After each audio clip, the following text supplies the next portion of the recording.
Chapter 2 Foundations.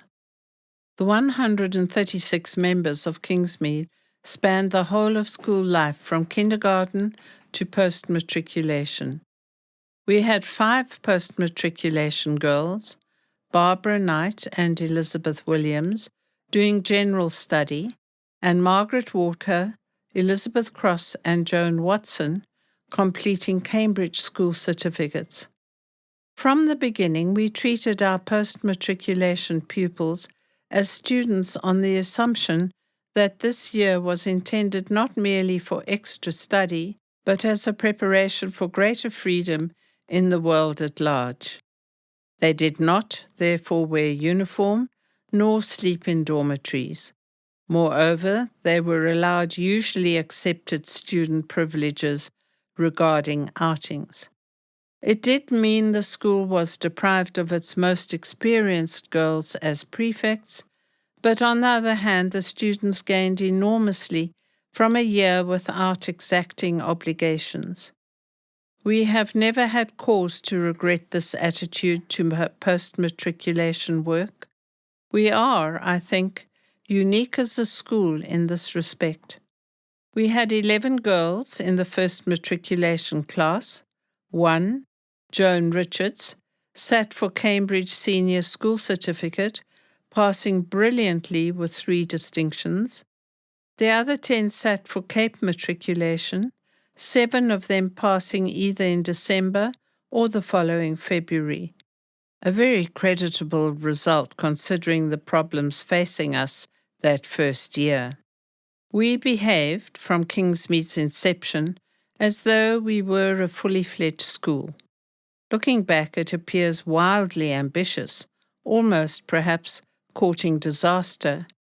It meant that we were all, staff and girls, fully extended, and that initiative and courage were demanded, and indeed taken for granted. All responded in full measure. We had no prefects at first, for it was necessary for us to get to know one another. A plan for their election had also to be evolved. In the latter part of the first term, we decided that nominations for prefects should come from the school, form captains meeting for the purpose, having already obtained opinions from their classmates. Headmistress and staff would then consider the names, reserving the right to eliminate or to add. Final election would be by vote of the whole school, girls only, absolute newcomers alone being accepted.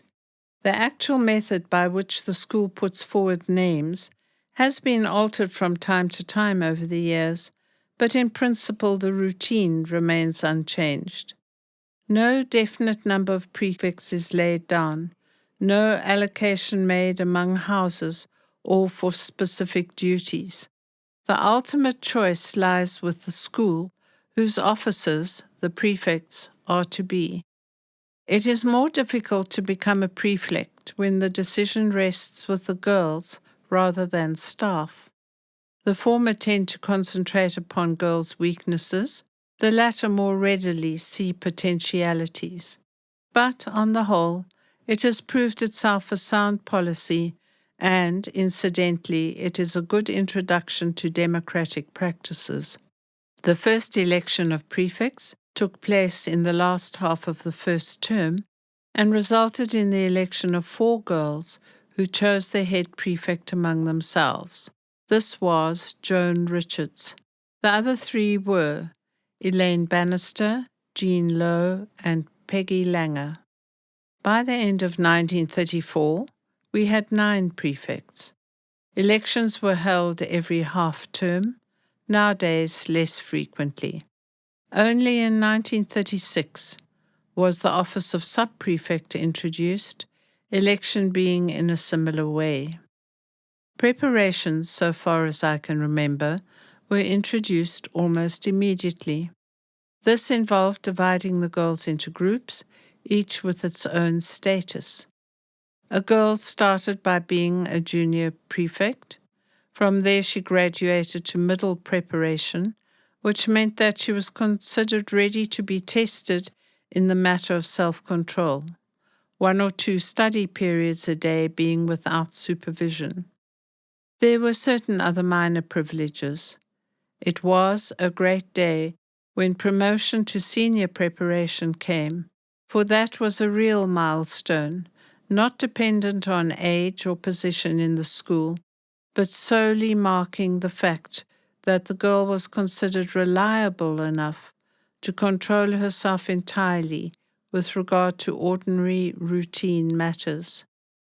It brought with it many other privileges, such as promotion to the senior sitting room, as soon as one existed, and permission to wander more widely over the school grounds. At a later date, yet another preparation, that of special, was introduced. It took a very long time to make of this what we had hoped from it, and I'm not sure that we have yet achieved it. Special preparation girls had little to distinguish them from the seniors. Could they have a room of their own, it would have helped. The idea was that specials were expected to be something more than merely law-abiding, self-controlled people. They were expected to show initiative and to strengthen the morale of the school. They would be the people upon whom duties would devolve in time of pressure. They were expected to be alert and helpful at all times, and to form a strong backing for prefects and staff. One did not necessarily gain election to office after being in special, before being nominated as sub-prefect or prefect. Pupils in the school developed at different rates, and the art of leadership is often a little late growth, coming after school days in many instances. We have found over and over again that girls who did not attain to officer rank at school assumed responsibilities easily and ably at university and elsewhere. Undoubtedly, it was early training that led up to this. There are bound to be heartbreaks at not achieving leadership while at school, but often the delayed reward is far more fruitful in the end, and the reverse experience can be true. From the first day, we had at the back of our minds the need for a school motto and a school badge. We talked of it often. We experimented and tried out various ideas. We wanted something simple. Our mind ran on the idea of a meadow and kingcups, playing on the thought of Kingsmead. Finally, it was Molly Brooke, now Mrs. Hugh McGregor, who produced the rough sketch of the 3 yellow kingcups on a green background, and Molly Brooke's mother, who suggested the motto Francarleal. Betty Cross knew the artist, Mr. W. M. Timlin, well, so she wrote on our behalf to him to ask if he would work on Molly's sketch and produce a really finished drawing on which we could model the badge. This he most kindly did, and the framed original which he sent us hangs in our dining hall. We had great palavers, Miss Rawson and I, over getting this reproduced for the blazer pockets. At first it came from Britain, but later we had it made locally. The old French motto meaning free and loyal appealed to us all. It was only some time later that I discovered this was part of a longer motto belonging to the Godolphin School, Salisbury. I then found out that Mrs. Brooke was herself an old Godolphin girl. I wrote at once to the Godolphin headmistress, explaining the position and asking if her school minded our unconscious imitation. I had a delightfully warm reply, welcoming the link between us. School colours, green, brown, and gold, had been decided on before we opened. The logbook contains the 3 bits of ribbon chosen as specimens. The badge was designed with these 3 colours in mind. We had chosen green for the uniform as likely to be a colour suiting all comers, even redheads. Joan Tandy, now Mrs. David Pear, often tells a tale of how she leapt with joy when as a little thing her mother brought her to see the school for the first time, and she found she was to be dressed in green. Miss Rawson and I designed the uniform, a tunic, flared, no pleats, and without belt for the seniors, who would wear a lighter green Tobrolka blouse with it. The blouse was to be smocked slightly in school colours in front. A cotton dress smocked was designed for the juniors, but in the winter term they would wear tunic and blouse. In those early days, too, we had a summer frock for seniors instead of tunic, but it was voluntary and extraordinarily few girls chose to use it. In the end, we dispensed with it, as the majority opinion was strongly in favour of a tunic all the year round. They felt it looked so much smarter, and it was not too hot. There has been discussion from time to time about the uniform, and recently it has been changed somewhat. It is right such matters should be under constant supervision, with readiness to make changes, once they have been thoroughly ventilated. We must never become hidebound by past traditions. The school was divided into houses soon after we were but settled. These were to be a combination of day girls and boarders in each case. It has always been our aim not to have a marked distinction between day girls and boarders in these matters, and the fact that day pupils stay till the late afternoon and do most of their preparation at school helps this. We decided to name the houses after notable South Africans. Mr. W. M. Timlin, the artist, was an obvious choice. Kruger was chosen because October the 10th was Kruger Day. Baker was honoured, the most renowned architect in South Africa, Sir Herbert Baker. The junior school likewise divided itself into three shortly thereafter, in consequence of a history project 4B were doing at the time on the Middle Ages.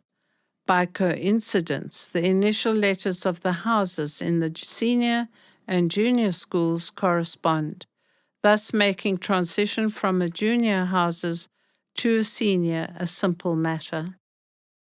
The establishment of houses brought inter-house rivalry and healthy competition in work and sport. Cups were given to us by interested parents. In 1935, Mr. and Mrs. Mackenzie gave a tennis cup for annual competition. In 1936, Joyce Whitten presented a swimming cup, and some years later, Phyllis Am, one of our noted divers, gave a diving trophy and 3 small replicas, the latter to be kept by the first 3 winners of the trophy. A hockey cup was given to the school by Joan Tandy in 1937. After Elizabeth Mele left in 1943, she and her parents gave a cup for sport and sportsmanship.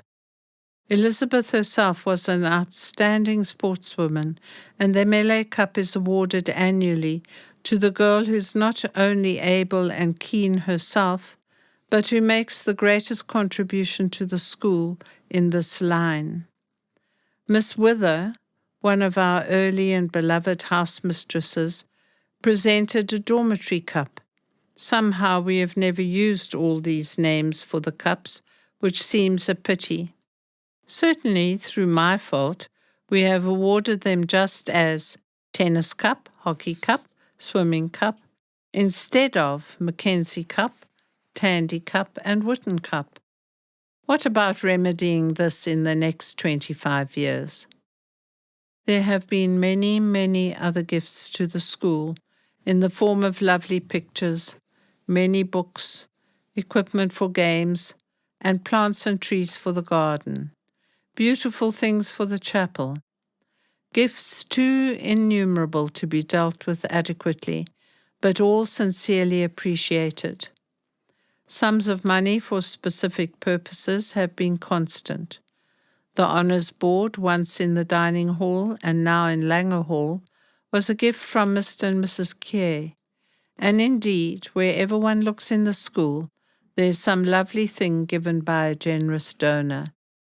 Somehow our thanks never seem adequate for all these things. When, in 1935, the City Council gave a grant of money to the school at the time of Johannesburg's Silver Jubilee, we decided to spend it on a school flag. We could not afford several flags, so one of our own seemed to obviate many difficulties. We had our badge appliqued onto a green background. Mr. A.V. Langer, Peggy's father, then manager of Crown Mines and a member of the school council, made us a present of the pole, which was erected at first on the corner of a small lawn outside Kingsmead House, just about the spot where Mackenzie Wing ends now. We had a great flag hoisting ceremony at which Mr. Langer presided on October the 9th, 1935, and our flag has graced all great occasions ever since. When developments necessitated the moving of the pole, it was re-erected in its present position in Mornington grounds. I wonder how many schools have formed an old girls' club in the second year of existence. Ours was inaugurated on October the 5th, 1935.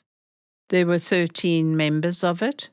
Joan Richards was elected chairwoman, Elaine Bannister vice chair, Jean Robertson treasurer, and Jean Lowe secretary.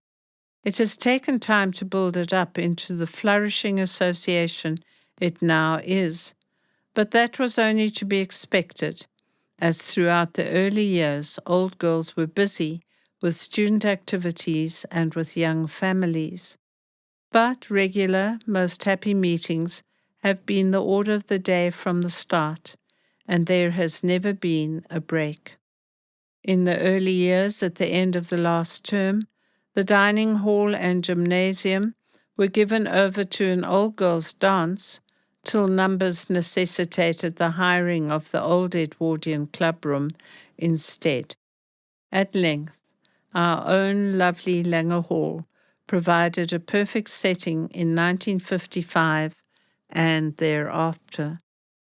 The first attempt at a whole weekend and public dance came after the war in 1946. The first overseas meeting was held in 1937 on October the 9th, when 9 girls met at Mrs. Brown's in Soho for dinner and later went on to Miss Tuke's flat for tea and talk. Now the meetings are generally held in July, this being a better time for everyone. Somehow it seems a bit sad that we cannot meet at the time of the school's birthday, but July has a very great advantage of suiting staff in Britain on leave.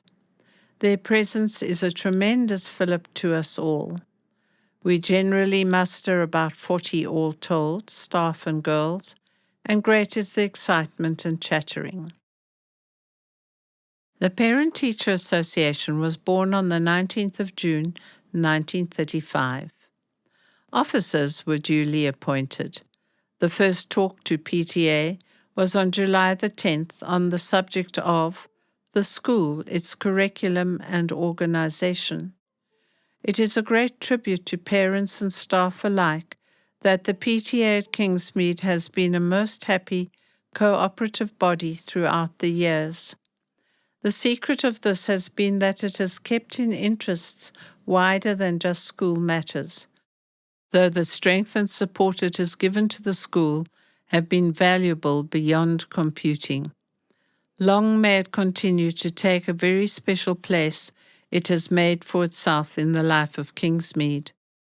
School plays became a feature of our life from the beginning. Normally we aimed at a play from the senior school one year and one from the junior the next. But there has been no law of the Medes and Persians about that. Generally, we played out of doors, though at times the dining room, with dining room tables as stage, or later the hobby rooms, were used. At the annual birthday celebrations, we always tried to entertain parents by a combined effort of the whole school. This always had to take place out of doors, and we watched the weather with agonizing anxiety as 0 hour approached. The first year, October the 10th, 1934, we had a garden party, followed by dancing and eurythmics displays, and some junior school percussion band items, conducted by 7-year-old Barbara Hunt with impressive skill. A display of junior school handwork even then attracted much interest and praise, and to this day this junior school exhibition holds high priority among the attractions of Commemoration Day celebrations. A newspaper account of that first garden party makes amusing reading today. The heading, Charming Young Ladies. Kingsmead girls are really charming. At the garden party on Wednesday, held in the beautiful grounds, to celebrate the first anniversary of the opening of the school, the girls in their green tunics and their sparkling eyes, telling of radiant health, were a charming sight as they met each visitor with a smile and showed them to tea and seats. We all felt that we were really welcome. Heading, Miss Thompson impresses. Miss Thompson was looking perfectly charming in a 2-piece royal blue which suited her to perfection. She met us at the entrance and afterwards went from table to table, talking to her guests and the parents of her pupils. Heading, Beautiful Grounds. The grounds of Kingsmead are really beautiful, and I imagine gave no difficulty as far as seating accommodation went. Tables were arranged under the long pergola, beneath the trees in a marquee, and in the beautiful hall of the new building, which was only put up at the beginning of the year.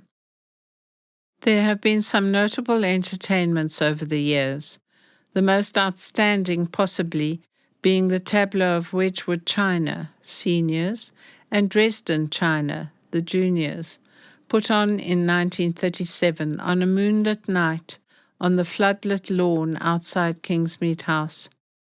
Mr. Taylor made a wonderful plywood model of the famous Portland vase and the Dancing Hours bowl for the Wedgwood tableau, and few of us will forget the grace and beauty of the dancing figures, stationary for some minutes and then gradually coming to life. We decided to avoid the annual speech day and to have it only once in 5 years. This means that speech days, when they come, are more special occasions. The headmistress's report can be of greater value as covering a sizable period of the school's life, and our guest speaker is always looked forward to eagerly. Our first speech day was held on October the 22nd, 1938, when Mr. F.A. Unger was in the chair, at the request of our school chairman, Mr. A.V. Langer, and a Mr. J. Kreft, Director of Education for the Transvaal, was our guest speaker. It was as a result of that school report that we could really claim that Kingsmead had made a place for herself, that a group of parents led the way in raising further debentures to finance the building efforts of 1938 and 1939. From the start, we had, of course, our school council. I was myself chairwoman until April 1937. 2 members of the council were elected for 5-year periods by parents of the school. These, in 1934, were Mr. A.S. Knight and Mr. J.D. Mackenzie. 1 member of the council was elected, also for 5 years, to represent debenture holders. This was, in 1934, Mr. A.V. Langer. 2 permanent members were nominated by the headmistress. These were Mr. J.G. Moody, who succeeded his father as our first school lawyer, and my father, Mr. Handel Thompson. The school could not have had a more selfless body of directors, and this position has continued through all the changes that the years have inevitably brought. For legal reasons, due to the fact that we wanted to convert the school into a non-profit making company, I resigned the chairmanship in April 1937. My place was taken by Mr. A.V. Langer. The Langer Hall honours his name for all time. His care for our welfare never failed, and he and his wife will ever be remembered by those who worked with them as most valued friends and advisers. The new representative of debenture holders in Mr. Langer's place was Mr. F. A. Unger, whose daughters were already making a mark in the school. It was in 1939 that the school council inaugurated the plan of offering an open scholarship to the value of £100 per annum, raised to £130 per annum in 1955, to be held by the winner for the duration of her school career, subject to good work and character. Such a scholarship does much to raise the intellectual caliber of a class, and it attracts academically able people. Our first scholar was Beryl Mullins, who proceeded from Kingsmead to a brilliant university career and is now the senior science mistress at Pretoria Girls High School. Practically all our scholars have justified the award by doing exceptionally well in university life. The test is always what a girl does after she leaves school, the best minds maturing only then. This doing well applies also not merely to academic success, but to the all-round contribution a student gives to the whole life of the university. A further scholarship, contributed to by staff, parents and friends, and augmented by Mr. and Mrs. Unger, was established in 1943. The first award was made that year to Elizabeth Melly, now Mrs. Lawther. This scholarship was in memory of Claire Unger, who died in January 1943 after a long illness. She had been a prefect of the school at the time she was taken ill, and she had shown qualities of leadership and of unusual stability of character. This award was to be made annually to the girl who, in the opinion of the headmistress and staff, had shown those same qualities. The money value was about £25, and the winner was at liberty to use the money in whatever way she wished, the hope being expressed that she would use it for books or other assets in the pursuit of a future career. This was not the first memorial to a pupil of the school. On June the 30th, 1934, in the second term of our existence, we lost Vera Whitford, a 14-year-old senior girl, through a distressing accident. She died before her mother could reach us from Rhodesia. The following day, little Ruth Girdwood, a day girl in the junior school, died of pneumonia after a gallant struggle. Thus early did the school face tragic loss. Vera had been one of the first girls to sleep in Kingsmead, for coming from Bulawayo, we had not had been in time to prevent her arriving when dates were altered in February 1934.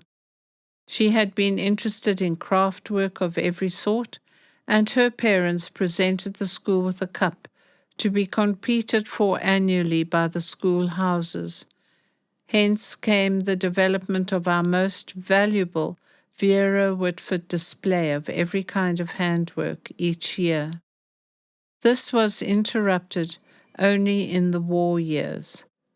Ruth Girdwood's parents have given a lovely bookcase to the junior school in memory of Ruth. Our first grandchildren's party was held in the third term of 1938.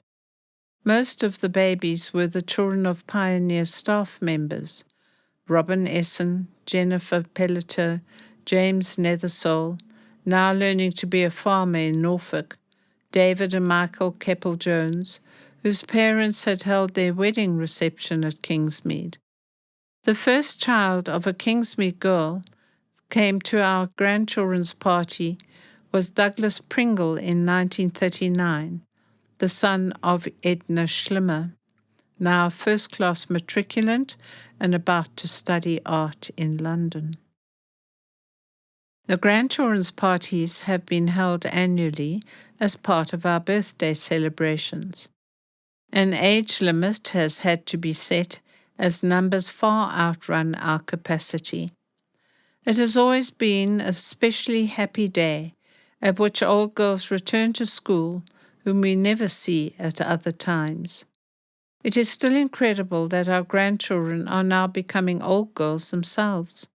Elizabeth Barrow matriculated in 1957 and is now at Cape Town University, and at Old Girls Reunion in London this year, Jean Voisey, née Robertson, brought her daughter Donna, who was at Kingsmead until their departure for England a few years ago. This is the first actual occasion, I think, when mother and daughter have been old girls together. Two grandchildren, Elizabeth Barrow and Irene Langer, were school prefects in 1957, and Irene has since been elected senior border prefect. May there be many more as the years pass. It is a happy thing to see these names recurring with the generations. The junior school now has large numbers of Old Kingsmeadians children in its ranks. One of the most constructive things our Old Girls Association has done of late has been to establish a bursary fund with which to offer a grant to the daughter of an old girl to enable her to come to Kingsmead.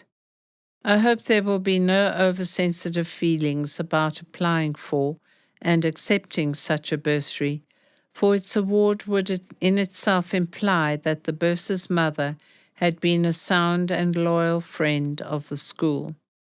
I am looking forward with interest and expectation to hear who is to be the first of such bursars. At the moment, funds allow a bursary to be offered only once in 5 years, but it's hoped that gradually enough money will be raised to make it possible to offer one every year. It was on October the 15th, 1939, that St. Bridget's Chapel was completed in Mornington's grounds to replace the temporary tumble-down rondavel which had served us hitherto.